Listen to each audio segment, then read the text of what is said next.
What is up, guys? This is Tristan, aka Young Pressure, and today we are going over the 5 things you need to know. You need to know before starting a pressure washing business. Guys, look, I'm not a coach, I'm not a guru, and all I ask is if you get any type of value, that's only if you get any value out of this video, smash the subscribe button. Guys, look, let's go over these 5 things. The first one is that you do not want to spend any money on crazy equipment. You want to make sure that you're being very conservative with your initial investment, because I see a lot of people, they take a loan out to buy all this big equipment. You don't have to do that. Start with something small. Start with a Ryobi. Start with a 4-gallon per minute. Start with something that you can get on Facebook Marketplace. You don't have to have the sexiest pressure washing trailer. You don't have to have that, guys. You have to have the truth, the brutally honest truth of this is that you have to have a good marketing scheme and a good marketing plan. You don't want to be allocating too much money into equipment initially right before you start. I'm a really big proponent on, if you get that first job, get that deposit so you can go and rent a piece of equipment from Home Depot, then collect the small amount of profit that you get. You start to accumulate, and then you can actually go out there and buy a piece of equipment. That's what I would truly suggest. Okay, either way, the second one is that we talked about jobs when we talk about the marketing plan, but how can we get our first jobs? And I see a lot of people, they're like, oh, I got to do all these cold outreach.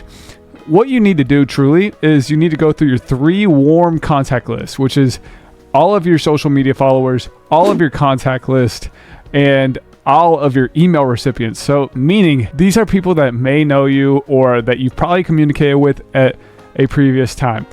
When you have that recollection of, hey, I've contacted this individual before, I've had a unique conversation with this individual before, they're more likely to actually go or give you a shot. When you're cold emailing people with not much rapport or not much background in the business, it's going to be hard to get a closing job. But those people that are willing to take a shot at you are probably the people that are closer to you or people that you already know, in a sense. Utilize your email, your social media followers, and your contact list in your phone, okay? The third thing that people need to know about the pressure washing business before anything, and I'm going to go over charging in a quick second, but the third thing is you need to know about the safety, guys. You need to know about the safety hazards that can conclude in this business. The ladders, the goggles, the respirators, the gloves, a lot of stuff. You don't want to mix acid with sodium hypochlorite. Like all of these things that could potentially blow up.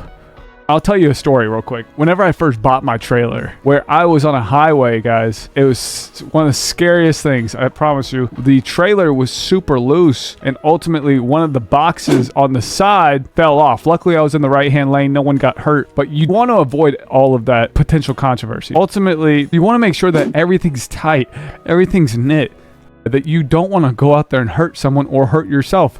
If you're going on roofs or if you're roof washing, make sure you have pitch hoppers or a goat or cougar paws. You want to make sure that you're confident and safe on that roof. Guys, I don't want anyone getting hurt, especially if you're starting something that may be a little bit uncomfortable towards you initially. And look, guys, look, I've gone through all of the crazy crap, and I'm here to just be your guide on not doing those things, okay? So if you have any questions, please comment them down below, as I want to answer those so that you can avoid any potential damage. My fourth thing with charging, right? I mentioned this. You do not want to be the $99 guy. And I made a whole video over how to quote pressure washing jobs, and I'll attach it at the very end of this. But first of all, you do not want to be the $99 guy. You want to make sure that you're charging premium pricing, or you want to be charging really competitive, fair pricing. But if you charge extremely low just to get the jobs, it's a quick way to run out of business, and ultimately you're not going to be able to reinvest into your business thoroughly. The business won't flourish. The whole reason why we go into a business, first of all, is to make more than a 9-to-5, right? Make sure that you're charging accordingly, guys, because we do not want to run out of business. We want to reinvest into the business for certain systems eventually. But guys, it's so vitally important. Aim for $350 per hour. That's all I can say, okay? The fifth thing is that if you're experiencing any type of discouragement, you're not getting the jobs, the equipment broke down, you had a bad job, what happened, you need to realize, don't get so discouraged and don't get emotionally involved into the business. I want you to really ask yourself, why is this happening and how can I fix this? Rather than capping yourself at a ultimatum of, oh, this is just me. I just have bad luck. This. Everyone says that shit. I want you to ask yourself, how can I fix this? Because this is going to be a natural part of the business where, hey, there's going to go like maybe a week, 2 week, 3 week span. We're not even getting jobs, or your equipment breaks down 2 days in a row. Ask yourself, why is this happening to me? And how can I fix this? Because if you can ask yourself that, ultimately you're going to allow yourself to think at a more critically notion, and ultimately the business flourish much more, because you're going to be able to solve those problems just via trial and error. Or you can go on YouTube, like my YouTube, and search up that exact question, or comment down below if you want to. But guys, look, these are my 5 things that you need to know before starting a pressure washing business. And just to regurgitate them, you don't want to spend a lot of money on pressure washing equipment because it's pointless. Just go and there's literally, the Ryobi will do as good of a job as the big trailer, okay? As long as you know how to use it. To get your first couple of jobs, go through your warm contacts, your email list, your contact list, and your social media following. 3 is know your safety hazards. Please, if you're going up on a roof, make sure you know all the roofing instructions.